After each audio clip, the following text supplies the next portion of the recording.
Thank you, Kaya. Thank you, Commissioner Suárez. And thanks to everybody for being here today.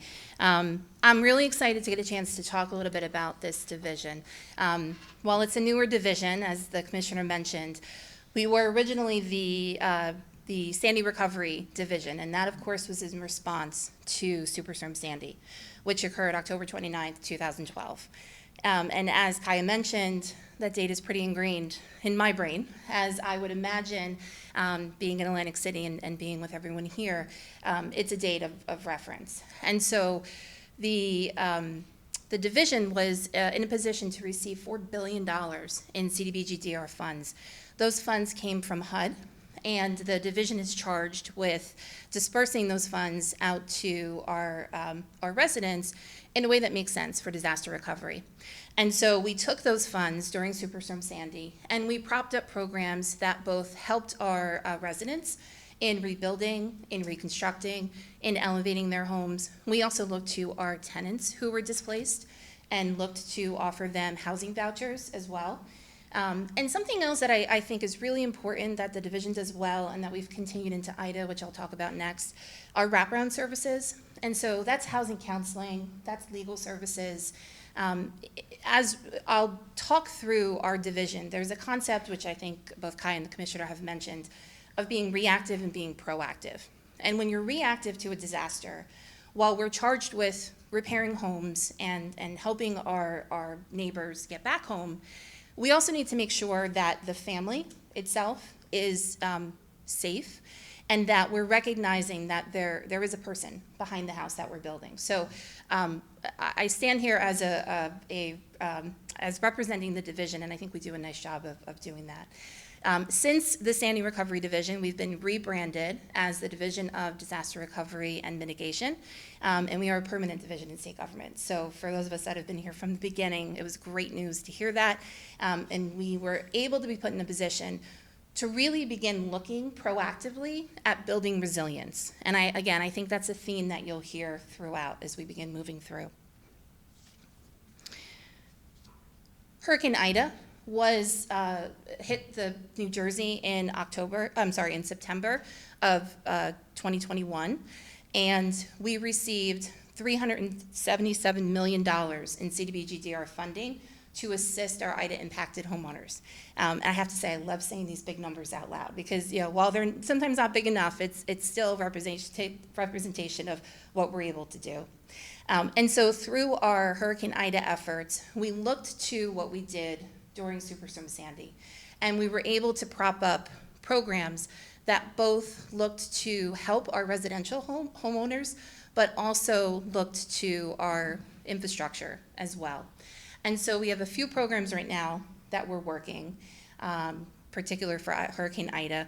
Our HARP program, our Homeowner Assistance and Recovery Program, is for our primary homeowners. This is intended to repair, reconstruct, and elevate their homes, and to fill the gap that sometimes funding through insurance or through other means is just not enough to be able to get these homeowners back home. Our landlords are forward-facing in our SRP program. That's our small rental repair program. We look to serve units of 1 to 7 in this program, and upon repairing those homes and elevating those homes, we'll be able to place LMI tenants in those units, which will continue to help that rental stock as well. As we mentioned earlier, we also have housing vouchers for our tenants. That's our IDA TBRA program, Tenant-Based Rental Repair Program. There are a lot of acronyms in our division, and so I will be as kind as I can with all of them.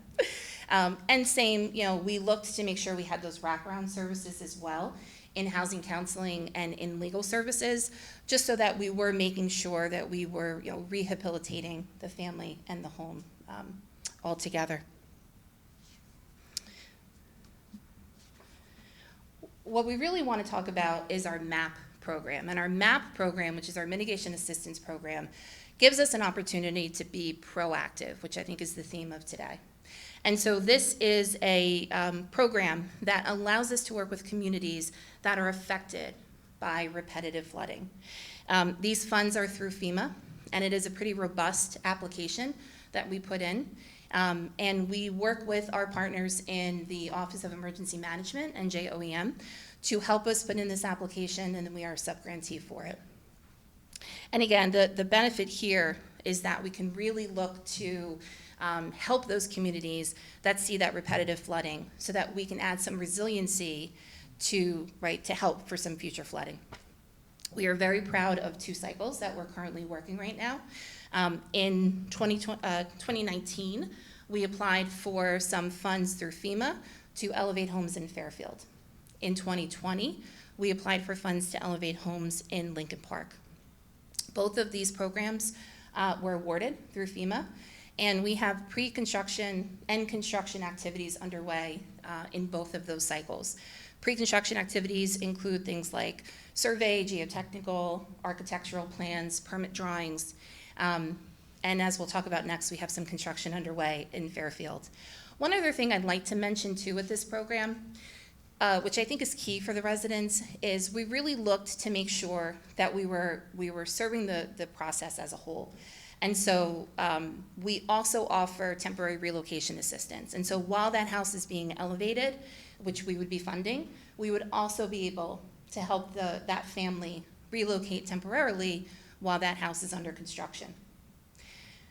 We were also able to do a site visit about a month ago in Fairfield.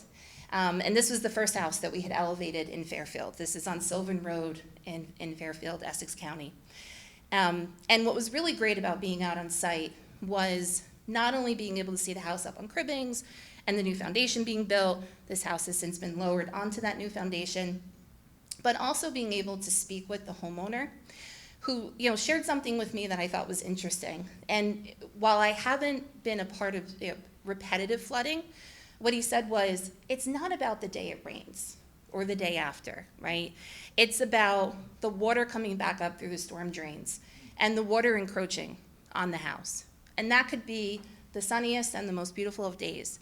But he and his family would be home watching this water encroach and fear that it was going to come inside the house. And so he was really looking forward to being able to get his family back home and back home at a safer height. So we were happy to be able to be out on site and to see that and to have that experience. We have 2 more MAP applications currently that are with FEMA for approval. The first is our reaction to Ida. So this is our HMGP program. It's all MAP. It's all under our mitigation assistance program. But this will serve homeowners who were impacted by Hurricane Ida. We also have a SWIFT program, again, under our MAP program. And this was reactionary to some rain events, the end of December 2023, beginning of January 2024. And we'll look to serve homeowners in the Passaic River Basin area that were flooded. Both of these programs are multiple towns. We are looking to serve some communities along the shore in our 2024 application cycle. And I do also want to add that we have continued to apply as a division for these funds through FEMA over the last couple of years. We're really looking forward to continuing to apply and to continue to work with our communities to put in these applications so that we can get the funding that's needed to elevate these homes and to get our communities at the proper height. As far as the application, which I think is an important part here, is we've shifted to a rolling application basis. And so if you visit the DCA website and you navigate to the DRM page, you're gonna see that there is a mitigation assistance application link. And we encourage residents to use that link to request an application so that we can start to really gauge interest in communities and we can really start to see trends of where people are looking to elevate and where that need is. Again, these would be repetitive flooding areas. But by putting in the application, it is not a guarantee of funding. It is just a level of interest that lets the division know that we're in a position to put in an application. Again, it's a pretty robust application. If we have this information ahead, we can know that we're in a position to see some funding for that year. And again, we look forward to putting in applications on a yearly basis. And I see everybody taking a picture of the slide, which is really great to see. So again, if we navigate to the DCA website under DRM, please encourage your residents to participate.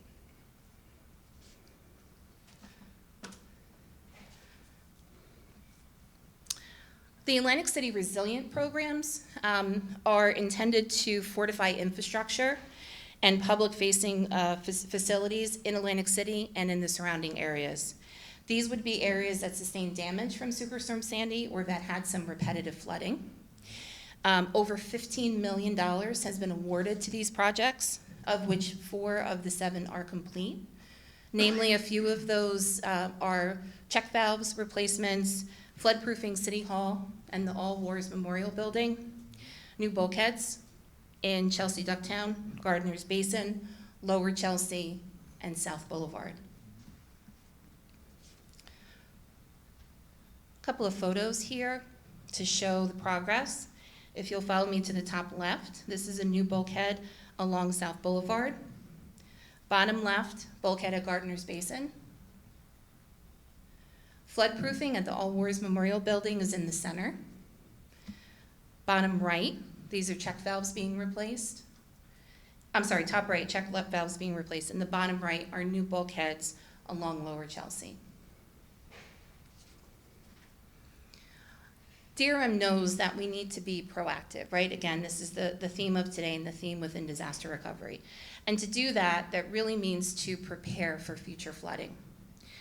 That really also means that we need to strengthen local infrastructure. So we have a few programs right now that we're working that afford us that opportunity. The Resilient Communities program is helping to fund resilient infrastructure projects. And while the applications are closed, we've been able to award 10 local governments $34 million for resilient infrastructure. We also have another program that we're working called Smart Move program. And this is a program more geared towards developers with the intent to increase single-family homes and to make them energy efficient, quality, and resilient for all of our applicants in addition to affordable. We will look to our IDA residents, our IDA impacted residents to give them a path forward for home ownership, which I think we've really stressed throughout this presentation, and which is something that's important to DCA as a whole.